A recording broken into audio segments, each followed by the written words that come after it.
Good evening, NATS chatters. I'm the host and moderator of our NATS chats, Kari Reagan, and I am so thrilled to welcome my dear friend and colleague Lisa Popeil tonight to our NATS chat. Hello, Lisa. Kari, thank you so much. I'm really excited to share with you guys tonight. Thank you. I'd also like to thank Inside View Press for sponsoring our NATS chats for the third year. And as a reminder to our NATS chatters, this is your chat. This is your time to ask our expert wonderful questions. And you have a couple ways to do that. In your GoToWebinar control panel, there's a little hand, and you can click on that, and that lets me know that you would like me to open your mic, and then you can speak directly to Lisa. Alternatively, there is a box that says questions, and you are more than welcome just to type the question to me, and then in an appropriate order when we're on a specific topic, I will ask Lisa that question on your behalf. So there's our little tutorial, and let me now introduce our wonderful guest, Lisa Popeil. Lisa is a well-known expert in CCM styles. She holds a master's degree from California Institute of the Arts and has taught professionally for over 40 years. You can read her extensive bio on www.popeil.com, and she is the originator of Voiceworks, which she'll share a bit about with us tonight too. Welcome, Lisa. Thank you again. You're, of course, so well known to NATS members. And you and I in our pre-chat talked a little bit about how NATS attitudes have grown and developed over the last decade or more around CCM styles. Why don't you share a little bit about that with us? Well, my first experience with NATS was really in the 60s when my teacher, I had a classical voice teacher, Gisela Gottling, who's still around today and teaching voice, and she was a NATS member. So I was first introduced to NATS in the early 60s, and I didn't know much about it. But I did know that the common thoughts about anything non-classical, anything not classical, was frowned upon extensively and created great fear. In fact, the title of our talk tonight is really more of a joke than anything, because over the years I've been very happy to see how the NATS organization and members have not only gone from feeling that there was something slummy or dirty or evil or destructive about any vocal style that was not classical, to a point now where there's great interest and enthusiasm and openness. But so the title is really just a silly, provocative title, but I've always been interested in knowing about all kinds of singing. And when I was 11 and studying classical voice, when I asked Mrs. Getling about pop singing, like the singing I heard on the radio, so beautifully done, I always use the example of Barbra Streisand or Aretha Franklin, and I couldn't sing like that. I always sang in a head voice on my higher notes, and I had no idea how to do it. When I tried, it just hurt. And when I asked my teacher I'd like to learn that as well, she got very angry at me, red in the face, and told me that I would lose everything I'd ever worked for with her. And so that was the end of that conversation. And there were very few. This was in the early 70s, and there were very few teachers who were qualified teachers who knew about teaching, who could sing in these styles, and that I could go and study with. And now we have many very good teachers available, and it's an exciting time to be a NATS member. I like to think there's beauty and excellence in any style, and it's our job to be able to do those styles and to be able to pass the information on to anyone who wants to come to us, unless we are specialists. And if I in my workshops have a student, and it hasn't happened a lot, but it has happened, where a classical voice teacher will really come to my workshop and say, I just don't like, it's not singing to me. Right. It's not singing. It just sounds like talking. I don't get it. And I said, at least you tried, and Yeah. you can be a specialist and do what you love and what you're good at, and good for you that you at least tried. But I've always wanted to be a generalist and be able to sing any style that I heard, even world music styles that we don't do commonly in the U.S. Where did you, so take me from after 11 when your teacher basically turned red in the face. Did you find a teacher then? And if you did, what was that experience? Or did you just find your own way into making those sounds? I grew up in Chicago and I began voice. I'll just go back a little bit for context.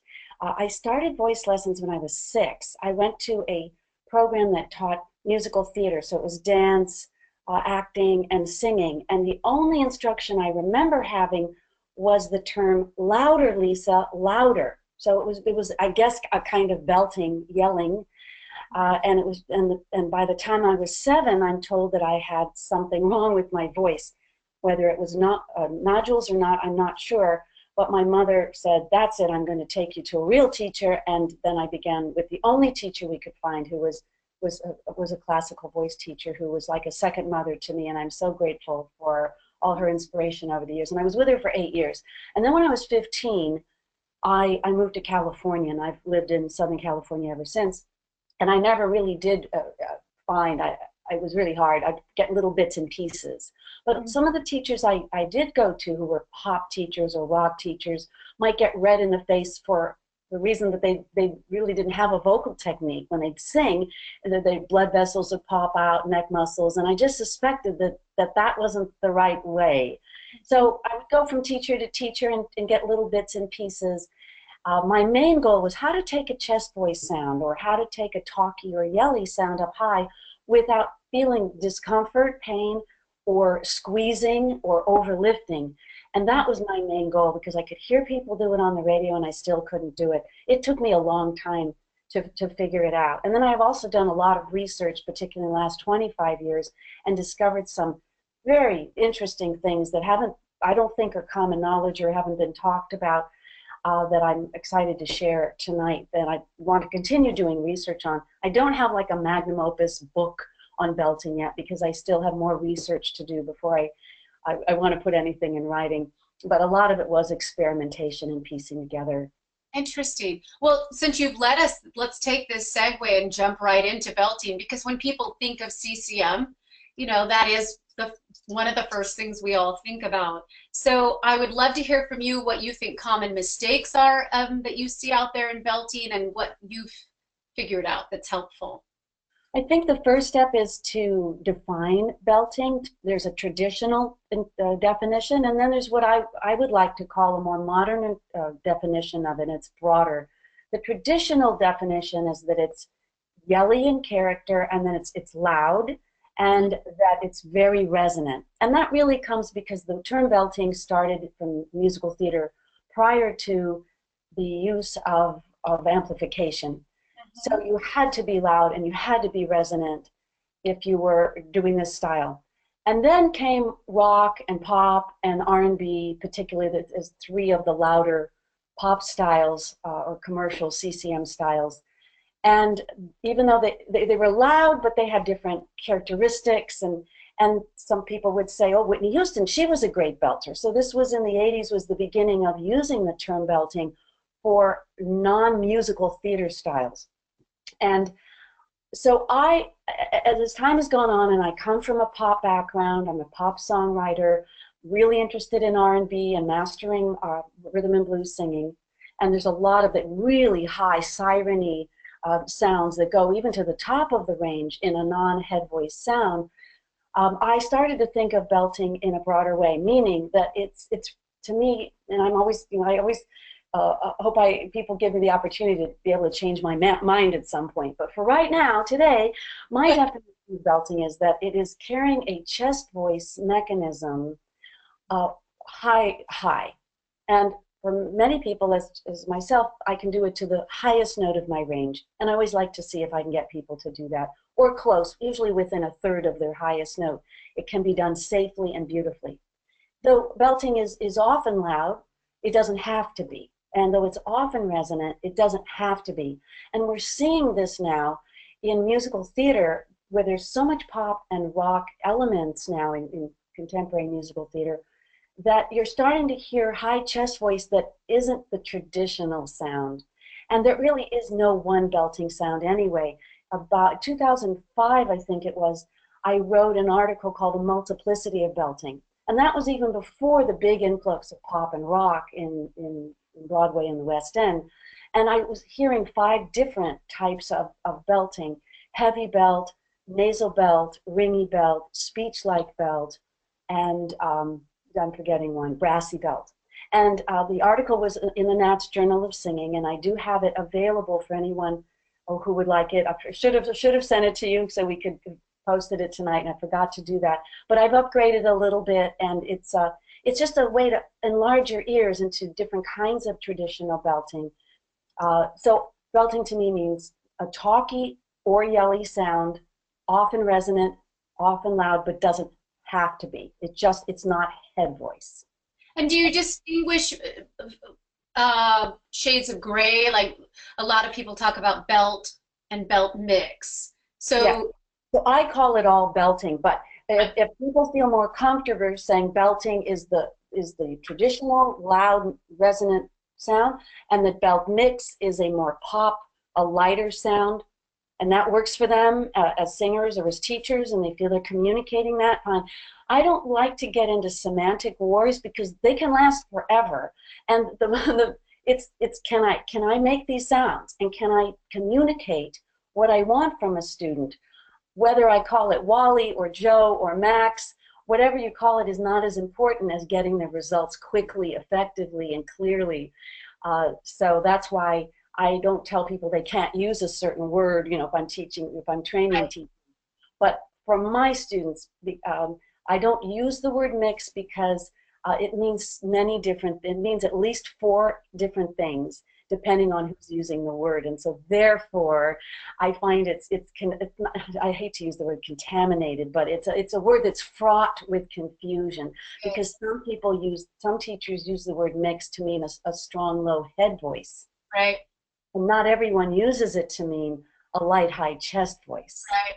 I always ask people to distinguish when they say, oh, something, they'll use the word mix, and I'm always, are you talking about more of a chest mix or a head mix? With, you know, and sometimes they're so in the middle, you know. And some people, they think they're doing one that's actually a combination of head and chest, but when I hear it as head or chest. Mm-hmm. And they can be very similar, but to my ears, I trained my ears over the decades to hear. If they're holding the note, it's one, in my ears, it's one or the other.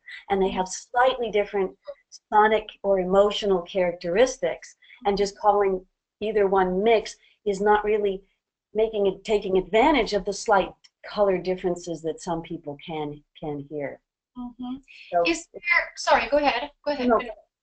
I was just going to say, do you tend to hear, if you were to generalize, people belting incorrectly? Is there one thing that you... Absolutely. Yeah, thank you for reminding me about that. I would say that under-supported pressing of the vocal cords is one of the most common problems.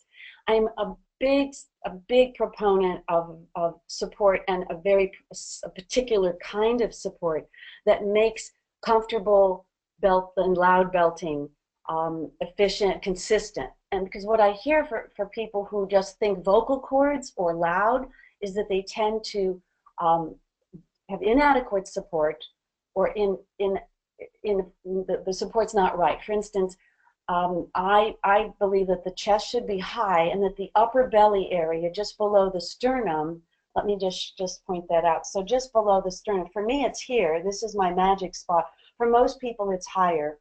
And in this area is a spot, you have to find it, shh, shh, by doing a loud SH sound, and you'll find a spot that goes out. And people who pull it in tend to press the vocal cords more. So I teach for all singing, everything, for loud and soft, opera and country, doesn't matter what the style is. I teach to firm that upper belly magic spot out, and it really helps the vocal cords create a nice clean closure without pressing.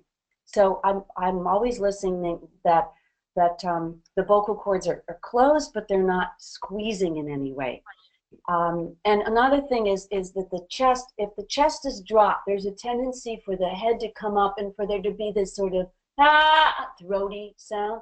So posture, I'm a big proponent of the posture we all know, the posture we all teach, but we often don't do it ourselves. I work with so many teachers who teach it all day long, and then we look in the mirror and they're not actually doing it. So chest high, ribs wide, and these I teach 5 jobs of support. 4 are main and work for everybody. 5th is optional, only works on certain people, and that's in the handout. Would you mind mentioning the handout that's I'm available? just going to, yes. We're getting just a couple people have mentioned issues either with sound or not seeing Lisa. I would recommend that you log off and log back in, because I don't think it's a problem at our end, because I've only gotten a couple messages. So if ever you're having a problem, log off, log back in, and fingers crossed that fixes it. In the GoToWebinar control panel, you'll see handouts, and Lisa has been so generous to give us, it's about 6-7 page handout. We're not necessarily going to go through it, but it's a wonderful tool for you to look at. It might actually inspire some questions, and I really welcome questions. Please don't wait till the last 10 minutes to start sending questions. I see some coming in now, Lisa, so we'll be able to do that. But is there anything specific you'd like to share about your handout? The handout was originally for a NATS lecture I gave a few years ago in San Francisco, for the San Francisco chapter, and it was a one day, was it 1 or 2 days, but it was long. I think it was, might have been, no, it was 1 full day, and it was a handout that was ancillary to the lecture. So it's not comprehensive, it's not a book. It just has specific things that people could review, because I give so much information. I try to in a short amount of time. And one of the topics that really helps with belting is belter's bite. And it's great that we have a camera so I can demonstrate it, because it's hard to show it on a handout that doesn't have an illustration. Yes. If you look at good belters, you're going to see a very similar face in all of them. And this is for musical theater and for rock and for R&B. And one of the characteristics is the setting of the jaw. So in classical, we have a tendency to tilt the head down slightly. Not all teachers teach that, I know, but it's very common to kind of tilt the head down and to lower the voice box, and to have a jaw that's quite flexible, and it drops in a visor-like way from the hinge. But in belting, if you firm the masseter muscle, and you can do this by biting on your pinkies with your back molars like this, and that engages the chewing muscle, the masseter muscle, and the tongue should be relaxed in the mouth. But what you'll notice when you do this is that it firms the jaw slightly, and it protrudes the chin. It's like that. And the head is slightly up. It's not forward of the body. It's still in line with the body, but it's slightly tilted up. I'll turn totally sideways to demonstrate better. Okay. Is that clear, Kari? Can you see that? Yes. Okay, so now the jaw, though it is firmer than in classical singing, it's flexible. And I check for flexibility by going yeah, yeah, yeah, yeah, yeah, yeah, yeah, yeah, yeah. If you can go yeah, yeah, yeah, yeah, yeah, yeah, yeah, yeah, yeah, it's firm but flexible. Okay. And this action helps engage a mechanism I call laryngeal lean. Now, it's a weird term, and I created it like in the late 80s, because I didn't know, I hadn't done any science on it, any MRIs or ultrasound or CT scans like I've done in the meantime. So I just noticed that when I was able to take a chest voice up higher, higher, higher, that it felt like my larynx was leaning forward. Hence the term laryngeal lean. It just felt like the upper neck was leaning forward. And what I've discovered, to my amazement, is that the hyoid bone, the little horseshoe-shaped bone below the tongue, is in a very different position in belting than it is in head voice singing. And in belting, it pulls forward. So it's actually the entire upper neck area that feels like it's pulling forward. And I think this belter's bite helps that. So if I'm going, hey, hey, hey, hey, hey, hey, hey, hey, hey, hey, hey, hey, hey, hey, hey, hey, hey, hey, if you had your finger, if all our guests had their finger in the crook of my neck, you can actually feel the hyoid bone pushing against it. And that's one of the mystery, one of the secrets to a very comfortable, natural speech-like sound. And to be louder, I become louder. But it still has that pulling feeling. Not a it doesn't feel lifting, it is, but it doesn't feel like I'm straining, straining, straining. It just feels like it's leaning forward. And in head voice singing, when I make that sound, the hyoid bone does not pull forward, and you can feel it with the finger as well. So I'm hoping not just me, but other people who have access to interesting equipment would look at the hyoid bone and look at the thyroid cartilage of the larynx to see how this is what I'm still researching. For 25 years, now it's 27 years I've been looking, and I still haven't just really found the picture yet. I'm going to try ultrasound next. I actually think it's going to show me that in head voice singing, the thyroid cartilage tilts down, but in high chest voice, not low chest voice, but in high chest voice, the thyroid cartilage, my theory is slightly pulling forward. So that the hyoid bone is pulling forward, and my guess is it's actually pulling the thyroid cartilage slightly forward, maybe a millimeter, maybe two. And I think that's a part of the sound that I like to listen to, which is not pressed, it's not throaty, it's not necessarily loud and it's yelly. It can be yelly, but it still has a pleasant sound. You know, you listen to it and you just relax. You don't worry that they're gonna crack any second. It's just the mechanisms I wanted to I like to introduce. Much more needs to be looked at visually in this area. I'm also going to do an EMG project. Finally, I'm going to do it. I'm going to put the needles in at the USC Voice Center, and or maybe up in Washington. So I'm ready to do it. I love it. Let me clarify, Lisa. So because we of course talk about the cricothyroid muscle lengthening and of course the tilt of the cartilage, but you're saying that you think that there is a different type of a tilt or a lean with the thyroid cartilage more leaning the way when you were taking your chest up that high. Yes, I do believe that it's more horizontal and slightly pulled forward, and less tilt, and that only I believe that let's say I start taking a chest voice up around E4, E above middle C. That's when the lean in my range begins to, you can feel the hyoid bone pull forward, theorizing that the thyroid cartilage is not tilting down, that it's leaning forward slightly. But that mechanism only seems to go for, well, I should probably say starting at middle C, actually. I'll start at middle C. And then about an octave and a third is where the lean increases, this forward pull increases. But above the E, so let's say above an E5, even though I'm in a chest voice sound, the mechanism is beginning to change.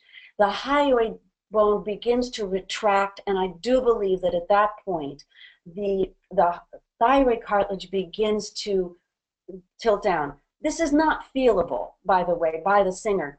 The singer feels that the lean is increasing to the top of the range, but in fact it isn't. It actually, if you touch it, you can see it feels that it goes away. And the vocalis is still quite contracted, but there's a battle between the CT and the vocalis. The vocalis is trying to keep the chord edge thick, but the CT is pulling to help try to thin the vocal cord to raise the pitch. So this battle continues. I believe that the CT wins because you have to get the pitch.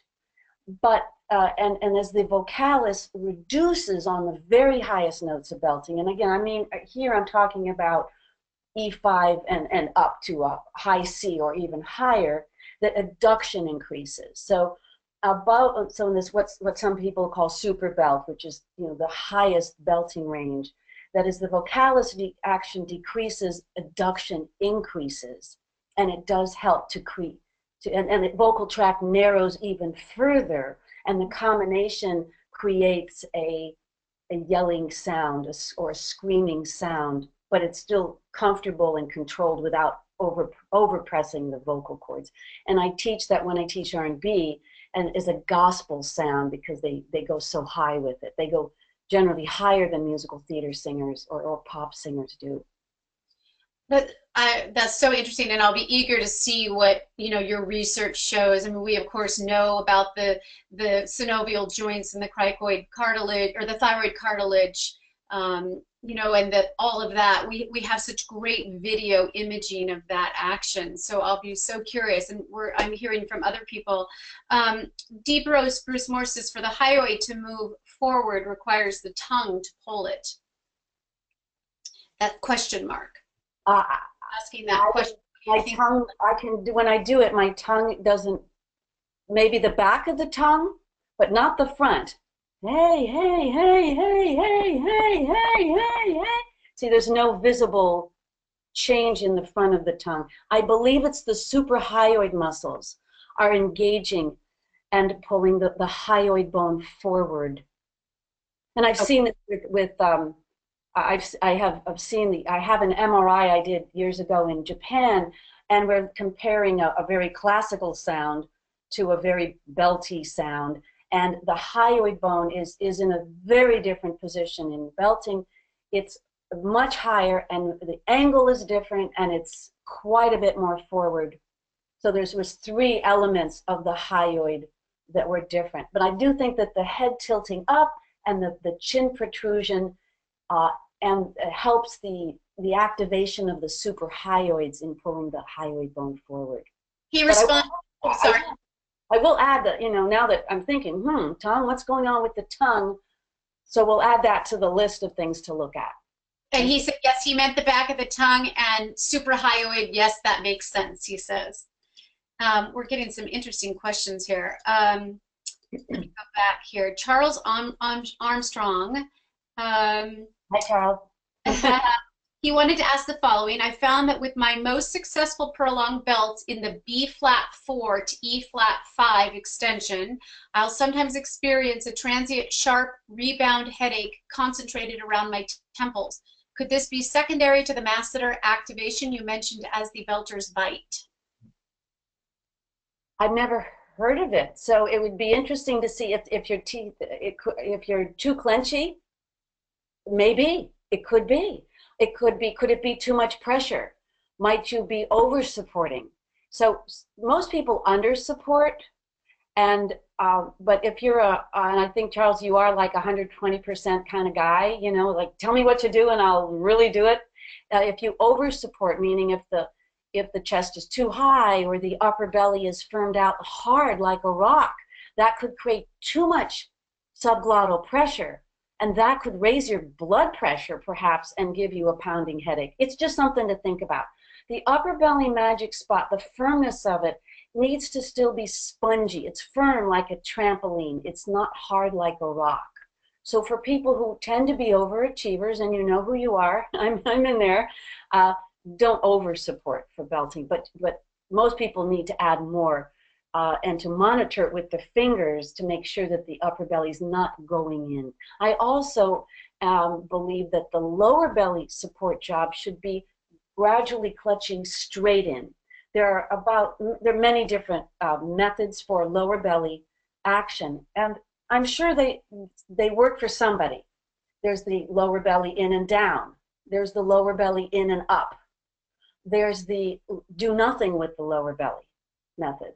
There's these bear straight down into your crotch. There's the one I think, unfortunately, is very common in Europe, which I think is the worst, and that is when you take the lower belly and you stick it down and out. It creates the most trouble with high notes, strangled high notes, quiet high notes, can't even get the high notes. But the one that seems to work for everybody, all ages, all abilities, all styles, based on my experimentation, is the lower belly gradually in. So the lower belly, that's the belly button and just below it. So it's not just anywhere. It's unless one has a really low navel, in which case I put the thumb above the navel. Most people, the thumb goes right on the navel and the hand like a paw below, and that goes straight in gradually, and then the upper belly is going out like a spongy wall, and it stays out for the whole phrase, and then they relax for breathing. And that action makes belting and high belting much easier because the vocal cords, because they are thicker, require more subglottal pressure. And I think too many belting teachers, sorry, but I gotta say it, too many belting teachers don't spend enough time or aren't clear on or don't have a precise support method. And they work primarily with resonance, put it in the nose, put it forward, but they don't work with vocal cord thinning. The sense I use vocal. We won't have on time, unfortunately, to get into this, but I actually teach people how to feel their vocal cords so they can thin directly in the vocal cord. They can have just think thin too. You can just have a concept of it, of thicker and thinner, but there's feelings that can be developed, and you can actually change the thickness and thinness for different effects, different volumes. But the support always is the same. It's the same approach for loud and soft, chest and head, but you need more of it for chest. Do you think people tend to hyper function their breath support for belting, or under support? Under. Interesting. Under. And it's because they don't really even have a clear idea on how to support. So when I'm doing my teacher workshops, I usually have to spend extra time just on what I think is the support method that works for everybody 10 out of 10, rather than a support method that might work for 2 out of 10 or 4 out of 10. Right. This is just shockingly, I know people say, oh, it can't be possible, but it just seems to work for people. And so I always have to really clarify, and then everything is better because the cords get what they need. So there's not compensatory tension in the front of the neck, the back of the neck, not compensatory tension in the jaw, in the tongue, and a reduction of the, there's less chance that they'll hyperadduct. Mm-hmm. Press. Looks like Joy Hermelin would like her microphone opened, and I'm hoping that's correct. So I'm going to open her mic in 1 minute. Let me just let people know there was problems with the handout, so a second one has been uploaded for you. So if you're having problems with the top one, click on the second one down. They are the same handout. So thank you, everybody who let us know. And Joy, I'm going to open your mic. Unmute. Are you there, Joy? And would you like to answer the question? I am. I wrote a question, but I'm shocked. Hi. I was afraid of that, Joy. How are you? This is a lot of fun. I've never done one of these. So thank you for having me, and it's very fascinating. I teach. I'm also a big belter. I sing on Broadway, and I sing opera as well. So I'm a crossover singer, but I also do teach a lot. And I had a question about the amount of jaw movement you're using to make some of these sounds. I try to teach vowel and word shifts with less use of the jaw for more ease in the production.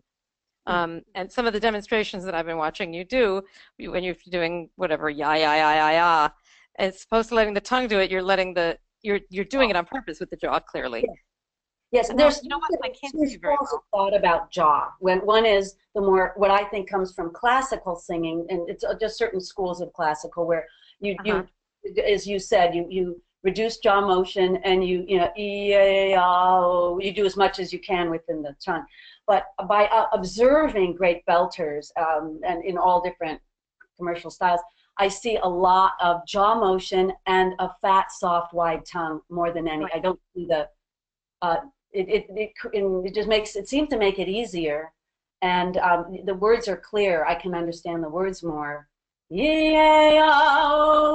There's each vowel is a little clear because it's a more large shape. I've just noticed you see a lot of tongue. I've even seen molars and uvula in singing.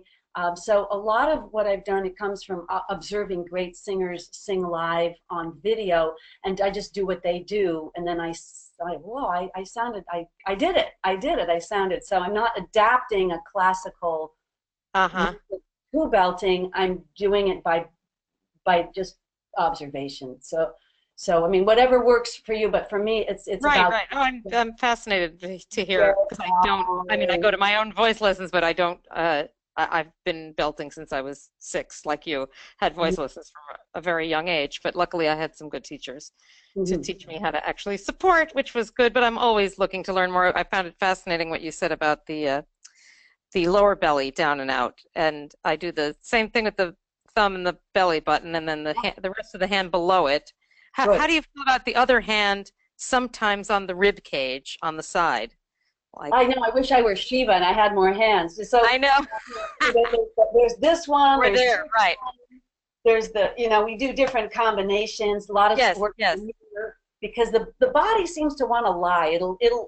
It says to the singer, "I'm working," and then it isn't. The chest Right, just, right. the ribs are collapsing, but they're lying. So we'll do a lot in the mirror sideways and do different combinations. But I do the 3 fingers on the upper belly magic spot. I do the pattern as a warm up. It's this, I call it the sh pattern. Shh, shh, shh, Ah, shh. And then I relax it. So it goes out for the sound, relaxes for breathing. That one has short sounds, it has long sounds, and it trains the upper belly to stay out even as on a long phrase, because it wants to go in, it wants to do shh. right, and I'm collapse. always talking about pressure. That we often, singing teachers often talk about air they use the word breathing in all kinds of ways. So to me, the word breathing means air coming into the body when we're not singing. So when I take breath, I call that breathing. So that's one element and word used to describe air. The other one I use to describe air is blowing. That when you actually can feel more air. Now, what it's actually doing, of course, is reducing adduction, but people can't do that consciously. Right, So if they blow more, give me more, blow more, then you'll feel hot steam on your hand. They've reduced adductions. So that's another. So there's blowing. And then the other one was pressure. The concept of pressure, that what makes the chords work is not just air, but pressure in the airstream. And that belting requires, higher notes require more pressure, and chest voice requires more pressure than head voice in order for them to be happy. And so I'm always trying to feel them and try to get my students, and most can, not all, but most can learn to feel their vocal cords so they can check in if they're happy and not stiff, tight, or pressing. Right. So one topic I wanted to mention, I don't know, I'd be interested to know if you use this in your teaching, is the concept of breath holding. Because in chest voice, there's more of a clapping. Here's how I teach it. It's not completely scientific, but it works to describe to people the difference between chest voice and head voice as vocal fold vibrational patterns. So I say, put your hands together, 4 fingers tall. This is the edge of your vocal fold. So just clap, and that's chest voice. So we know that most chest voice is closed more than half the time in every closed. So I just have them clap, and I'll say, okay, here's soft chest voice, and we do this little thing, and then medium head voice, and then loud head voice. So loudness is more about the excursion of the vocal folds, but that the shape, again, it's not scientific, but it gets right. But I mean, no one understands scientific. You can't like have a So if I keep only people like me and you are even interested in Kari Reagan, interested in the science behind it, but you can't teach this science to a point in a lesson, or you get no repertoire done, and that's the end of that. Or style. And then for head voice, I say, okay, give me 2 fingers. Now we have a thinner edge, and we're going to do a little sea creature. It's, it looks like that. And so you're waving the chords together, right?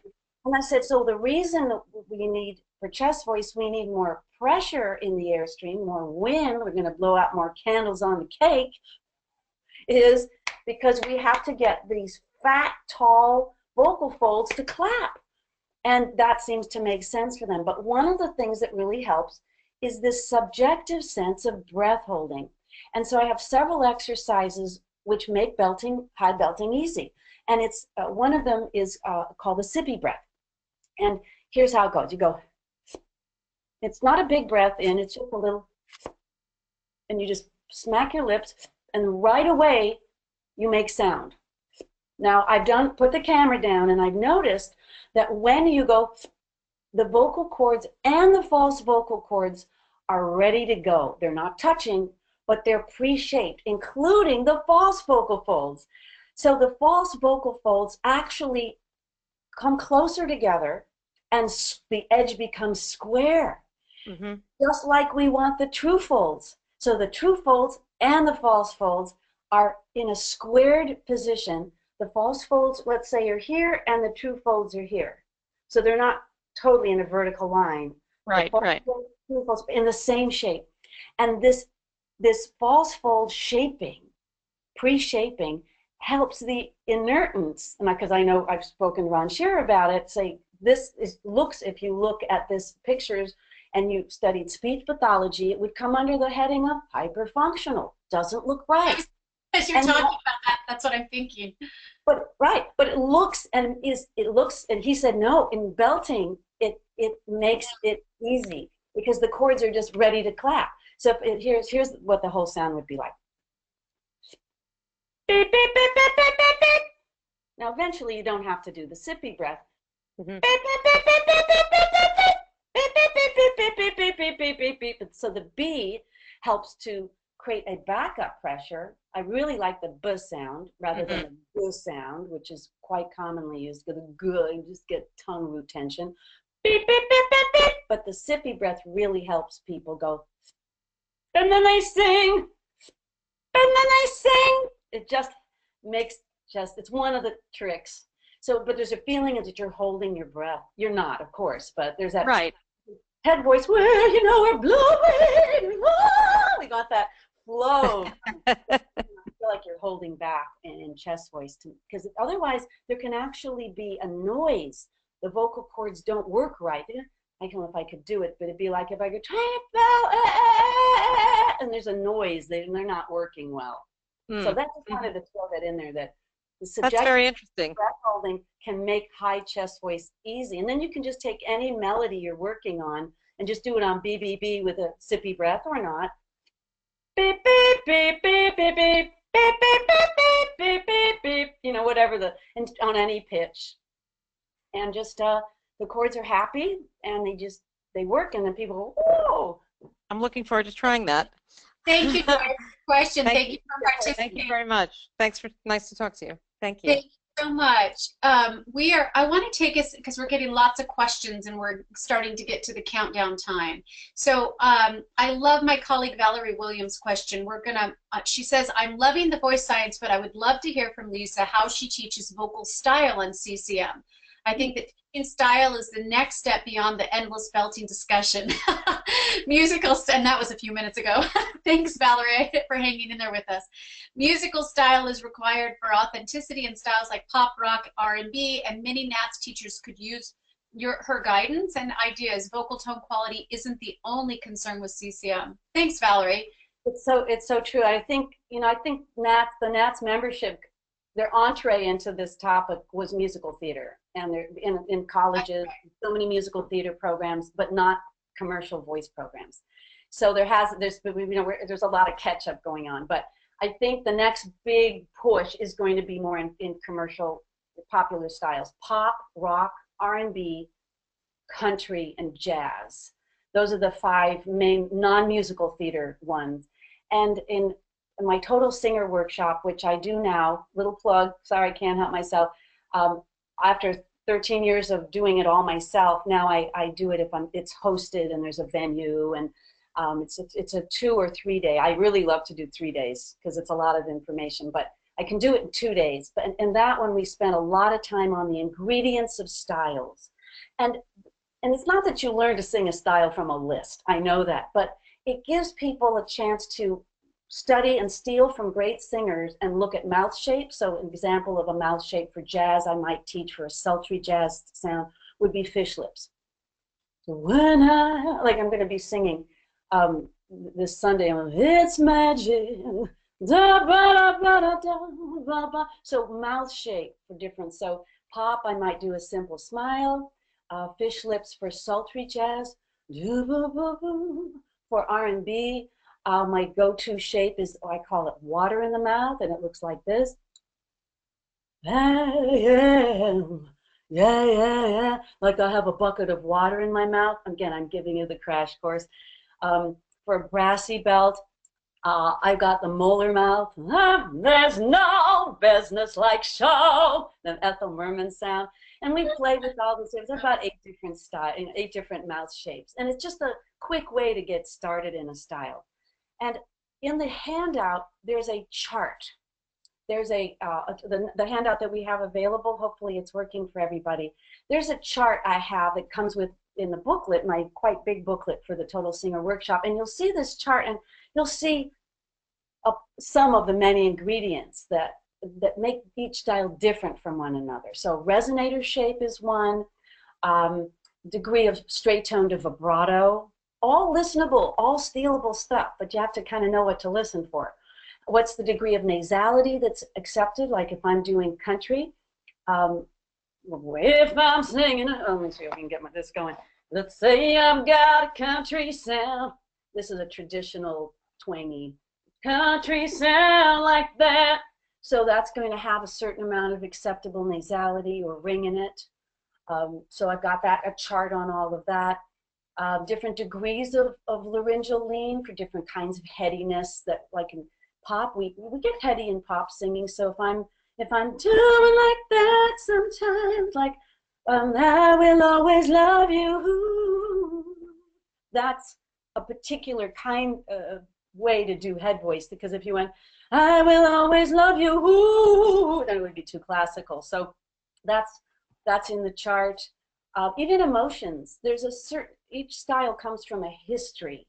It's not just a sound, it comes from a culture. And I have a book called Sing Anything, Mastering Vocal Styles, and I've really looked into each style and talked more about the history that leads to certain emotions, and each style can do a certain emotion better maybe than another style, and so you put yourself in a frame of mind, you even stand a certain way, and you have certain thoughts. It's like acting. So there's resonator shaping, there's degrees of straight tone to vibrato, even vibrato types. I have about 8 different vibratos I can do, and I change them to match the style, again, based on years of observation. And I can't do every vibrato. There's a couple I can't do that other people can do, but I can still do a lot of vibratos, and so it makes it sound more stylistic, I guess. But it really comes from listening. And a lot of teachers, they don't want to listen, they want to read. They don't watch YouTube videos. And you've got to just listen to the great singers. And in my workshop, I have lists of, listen to these people. These are the greats, the male and the female greats of a certain style. You will learn. Let them be your teachers, because they're specialists. I'm a generalist. Go to and watch their mouth shape and do their mouth shape and just imitate. Imitation is one of the lost arts of vocal training. We get so into the seeing the output on a computer and stuff, but imitation is still the most traditional and primal way that people have always learned to sing and speak. So that's why it's important, I think, as singing teachers, that we're really good and we can demonstrate so they can imitate, not just talk about what we want and hope they can figure it out. Scott McCoy, in his book says, what's the most important organ in singing? And the answer being the brain, right? And I talk about that at PED with my well, the ear. Are you pointing to the ear? He says the ability to hear. He actually identifies the brain as the most important organ.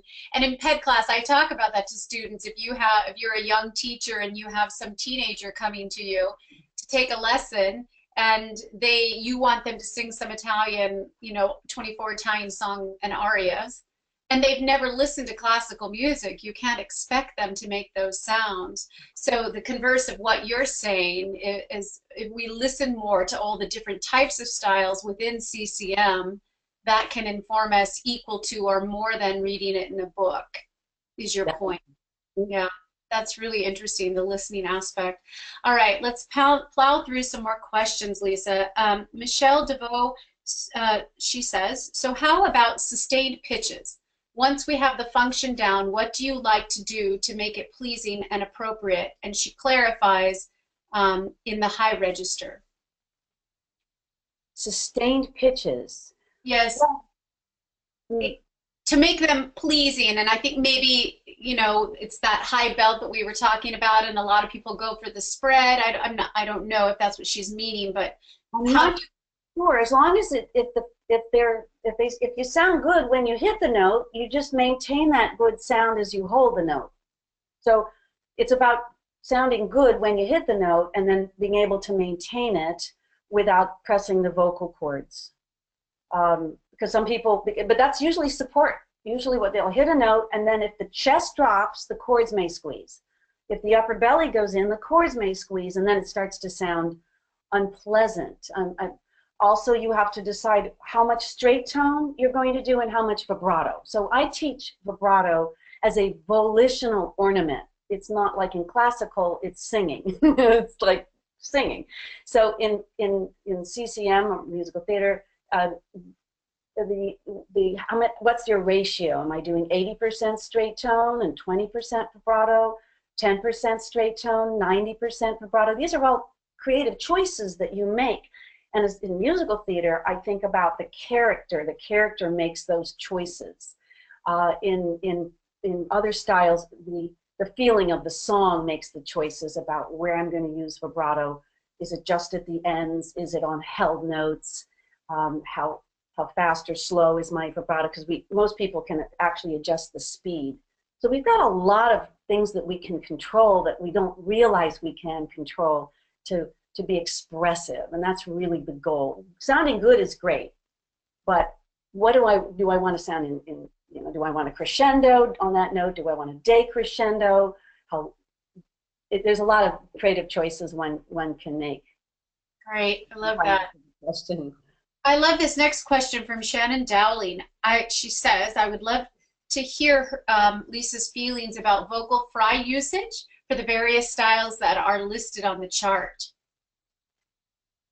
Though I can't stand vocal fry in speech, I love it in the pop styles. It's a really powerful tool, and I should make sure people can do it at the beginning of a word, like I, either on the same pitch, I, or a fry slide, I. You can also use it in the middle of a word, like night time. So we can use it in the middle or the end, no. So I think it's very expressive. I don't think it's harmful in any way in singing. And the reason I think it's harmful in speech is that people tend to, they squeeze the entire voice box, and they squeeze the chords, and they get monotone and nasal and sound horrible. So it's not the fry itself that's the problem, it's everything else people do when they're speaking. Yeah, we talked about this at Fall Voice, and I was really somewhat surprised to hear them say that some of it is, it's of course the compensatory behaviors that we're more concerned with than damage to the folds themselves. And actually, somebody made a really important point that fry in and of itself is not necessarily injurious, unless you're trying to do it loudly, unless you're trying to speak loudly for a long time with fry, then it can be. So I found that really interesting because I can't tolerate fry. My students know it's not tolerated in my studios in their speech. And yet when I heard, ultimately it is not injurious in and of itself unless it's sustained in volume. I thought that was really interesting. I find it useful as a cool down also. If you're overtired vocally, you've had a big session, you almost can't do fry. In fact, the hardest fry to do when vocally fatigued is the one where you're inhaling. And if you can't do that, it's a sign that you're fatigued. So I find that fry, whether it's or without compensatory tension, has a relaxing quality on the vocal cords and can help normalize them after intense use. So because the cover is so loose on the fold. And I also looked at this with high speed, and it's just the cutest little things.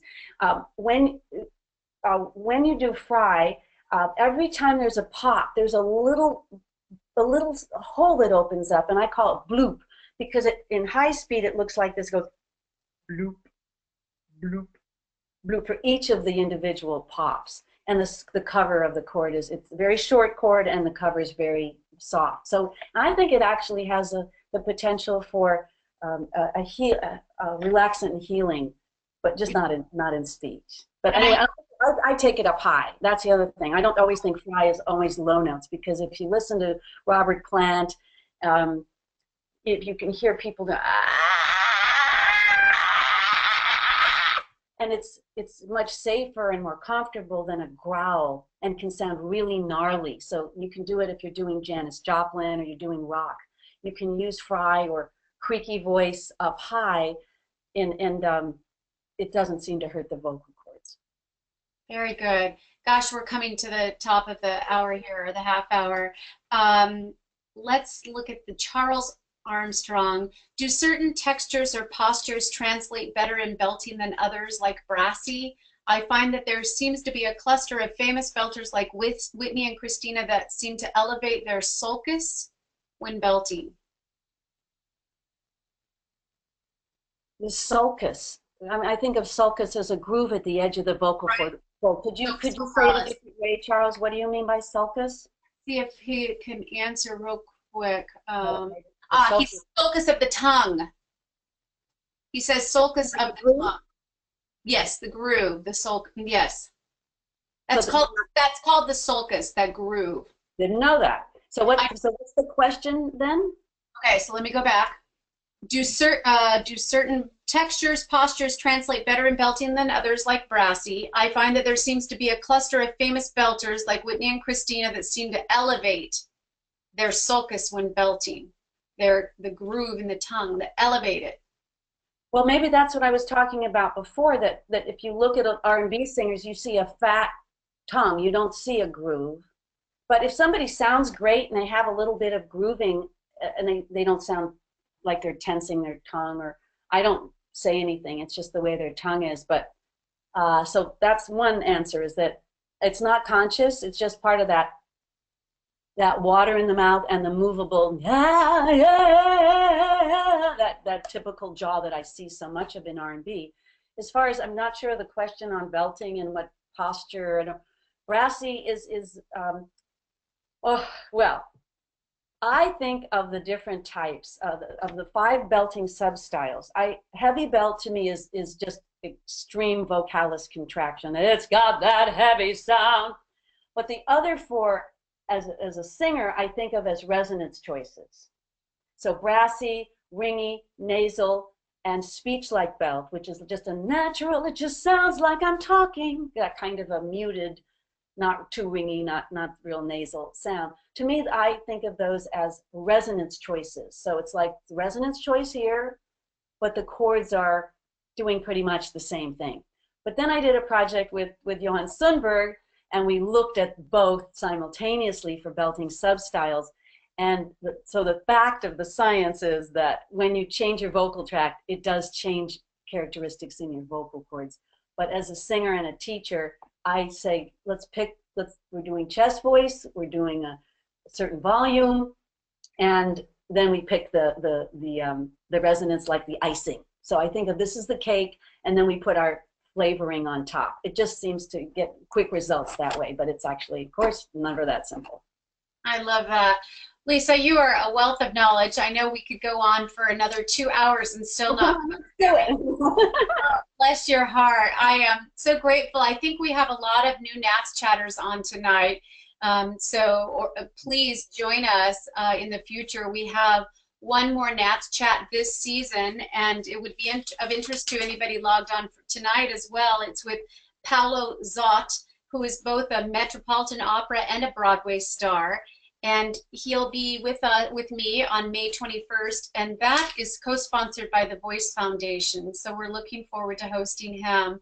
But Lisa, I cannot thank you enough for tonight. Thank you for the opportunity to share my ideas with people who have the same passion about this stuff as I do. And forward, everyone, courage. I love that. Coraggio.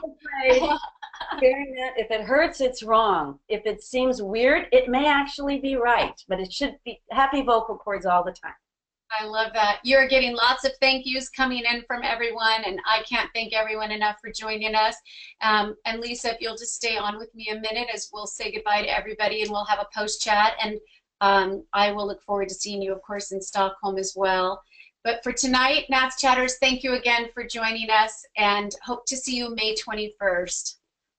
Bye. Good night, everyone.